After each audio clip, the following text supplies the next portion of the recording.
আপনার এখন বয়স 45। 45 বছর বয়স। বিয়ের বয়স 33 বছর। 33 বছর, 3 বাচ্চার মা। ছোট বাচ্চার বয়স 17 বছর, তাই তো? তো এমনিতে আপনার থাইরয়েডের সমস্যা আছে দেখলাম। আর 4 বছর আগে জরায়ু অপারেশন করতে হয়েছিল। কি সমস্যা ছিল যেন? পলিপস ছিল। আচ্ছা, যা হোক, তো এখন যেহেতু একটু বয়সও হয়ে গেছে, 45 বছর বয়স, আপনার একটু শরীর যেটা বলছিলাম, হট ফ্লাশ যেটা বলি আমরা, গরম গরম লাগে, শরীর খারাপ লাগে, ওই প্রবলেমটা আছে। কিন্তু আমরা রোগের বর্ণনা নিতে নিতে যে একটা ব্যাপার আমি নোটিস করলাম, আপনি বলছিলেন যে একজন নারী হিসেবে আমার যে পরিমাণ স্যাটিসফ্যাকশন পাওয়া দরকার ছিল হাজবেন্ডের কাছ থেকে, ওই রকম জিনিসটা আমি একটু ঘাটতি পাইছি। আমার এখন একটু আফসোস লাগে। এটা আপনি বলছেন। হ্যাঁ, প্রথম কথা হচ্ছে আপনি এটাও বলতেছিলেন যে আমার হাজবেন্ডের অঢেল সম্পত্তি আছে, আমাদের যা লাগে তাই আমাদের দিতে পারছেন। কিন্তু একজন নারী হিসেবে আমি সংসারের জন্য যে কাজটি করেছি, আমার বাচ্চা কাচ্চা, আমার সংসার, আমার স্বামী, আমার ফ্যামিলি, কিন্তু একটা পর্যায়ে যে আমাদের যে শারীরিক যে চাহিদা, যে নারী পুরুষ সবারই আছে, তো ওই জায়গাটাতে একটু কোথাও ঘাটতি আছে। আপনার এখন একটু আফসোস লাগে, যদিও এখন মানুষ বলবে পরন্ত বয়স, কিন্তু প্রত্যেকটা মানুষ তো আলাদা। আমরা প্রত্যেকটা মানুষ আলাদা, আমাদের প্রত্যেকটা চাহিদা, মনের ইচ্ছা সবকিছুই আলাদা। তো একজন ডাক্তার হিসেবে আপনি আমার মধ্যে বলতেছিলেন যে এত বছর পরে আমি কারো কাছে কথাটা বলতে পেরে আমার খুব ভালো লাগতেছে, আনন্দ লাগতেছিল, এবং আমি মনে হচ্ছিল রিলিভ হয়েছি যে আমার এই সমস্যাটা একটু আছে। তো যেটা হইলো যে পরে আমি আরো একটু হিস্ট্রি নিয়ে দেখলাম যে আপনি বলছিলেন যে আমরা স্বামী স্ত্রী একসাথে থাকতাম, কিন্তু দেখা যায় আমার হাজবেন্ড যদি তার ব্যাপারটা হয়ে যেত, সে দেখে যে আর বুঝতো না যে আরেকজন যে আমি আছি, আমার কি স্যাটিসফ্যাকশন আসছে কিনা, কিংবা যেই মানে আমার মনের যে ইচ্ছেটা পূরণ হয়েছে কিনা। এটা আমি আপনার এই মাধ্যমে আমি সব যারা দেখছেন, আমি সবার জন্য জানাতে চাই যে আমি অসংখ্য নারী পাই, অনেক পেশেন্ট পাই, যেহেতু আমি গাইনি ডাক্তার, আমার কাছে তো অনেক মানুষ আসে, অনেক কাপড় আছে আমাদের দেশে যে আমরা বলি সেক্স এডুকেশন, অর্থাৎ নারী পুরুষ এই পর্যন্ত পৃথিবীতে হয়ে আসছে, আমাদের বাবা মা তারও আগে যে নারী পুরুষ একসাথে থাকবে, বিয়ে শাদী করবে, একসাথে থাকবে, বাচ্চা জন্ম দেবে, এই যে একটা প্রক্রিয়া, এটা তো আল্লাহ আমাদের দিয়ে দিয়েছে।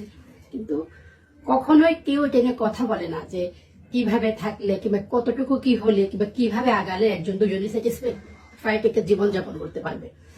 তাও ছেলেরা একটু ডাক্তারের কাছে যে কম বেশি বলে, নারীরা আরো বলতে পারে না। এবং এই যে অতৃপ্ত একটা জীবন পার করে যায়, এটা কিন্তু অনেক মনের কষ্ট থাকে। আমি আমার নিজের ফ্যামিলিতে কিংবা এমন কিছু নিজেদের পরিবারে এরকম পেয়েছি যে বলছে যে আমি এত বছর সংসার করলাম, আমি জানি না যে আমার জিনিসটা কি, কিন্তু বাচ্চা কাচ্চা কিন্তু হয়েছে। যে বাচ্চা কাচ্চা হইতে আসলে স্যাটিসফ্যাকশন লাগে না, হাজবেন্ডের সিমেন অর্থাৎ স্পার্ম ওয়াইফের শরীরে গেলেই বাচ্চা কাচ্চা হয়। তো যেহেতু আমরা মানুষ একবারই পৃথিবীতে জন্মগ্রহণ করি, একবারই মরে যাওয়া, একটা অতৃপ্ত জীবন কিংবা একটা কষ্টের জীবন, সেক্ষেত্রে স্বামী যদি একটু সামান্য অ্যাটেনশন দেয়, এটা কিন্তু পূরণ করা সম্ভব। যেটা আপনি বলছিলেন যে আমার হাজবেন্ডের দেখা যাচ্ছে হয়ে গেল, সে উঠে গেল, সে কখনো জিজ্ঞেস করে না যে তুমি কি ঠিকঠাক আছো কিনা, কিংবা তোমাকে তৃপ্তি আসছে কিনা। আমরা যেহেতু গাইনি ডাক্তার, আমি একটু আমার রোগীদের স্বার্থে কিংবা আমার নিজেদের জন্য হলো যে বলা হচ্ছে যে আমরা দেখেছি আমাদের দেশে যত শিক্ষিত মানুষই হোক, নারী পুরুষের যে সেক্সুয়াল লাইফটা, যেহেতু যৌন জীবন যেটা তো আল্লাহ দিয়ে দিয়েছে এবং সন্তান জন্মদানের জন্য দরকার, এই জীবনটা নিয়ে আমরা কেউ কথা বলি না, কিন্তু কথা বলা উচিত। যেটা হচ্ছে যে প্রত্যেকের মানুষের একটা লিমিট থাকে, ক্ষমতা থাকে, সেটা নিয়ে আমাদের সমস্যা নাই। কারো কেউ ওয়াইফের সাথে 2 মিনিট থাকে, কেউ 5 মিনিট থাকে, সেটা নিয়েও সমস্যা নেই। সমস্যা হচ্ছে দুইজনই প্রিপেয়ার কিনা। একজন খুব ইন্টিমেট সম্পর্ক তো না, সে নারী পুরুষের শারীরিক সম্পর্ক, স্বামী স্ত্রী খুব পবিত্র সম্পর্ক একটা। কিন্তু আমরা যদি, যারাই আমার পুরুষ সদস্য ভাইরা দেখছেন কিংবা যারা নারীরা আছেন, যারা হাজবেন্ড দেখছেন, তারা সবার জন্য আমি বলতে চাই, আমরা যদি মনে করি যে আমার ওয়াইফ একজন মানুষ, তারও ইচ্ছা অনিচ্ছা আছে, তারও চাওয়া পাওয়া আছে, তাইলে এই জিনিসগুলো কমবে। যেমন আমরা অনেকে দেখেছি যে মানে ওয়াইফ ঘুমিয়ে আছে, হাজবেন্ড এসে তার উপর ধরে মানে প্রিপারেশন ছাড়াই একসাথে থাকতে গেল, তখন দেখা যায় ওয়াইফের কিছু হচ্ছে না। কিন্তু আমরা বলতে চাই যে একজন নারী পুরুষের সুস্থ যৌন জীবন সম্পর্কে দেখা যাচ্ছে যে সপ্তাহে 3-4 দিন থাকুক, অথবা আর একটু কম থাকলেও সমস্যা নাই, কিন্তু যেই সময়টা থাকবে সেটা দুটো একটা লাভিং পরিবেশে থাকতে হবে।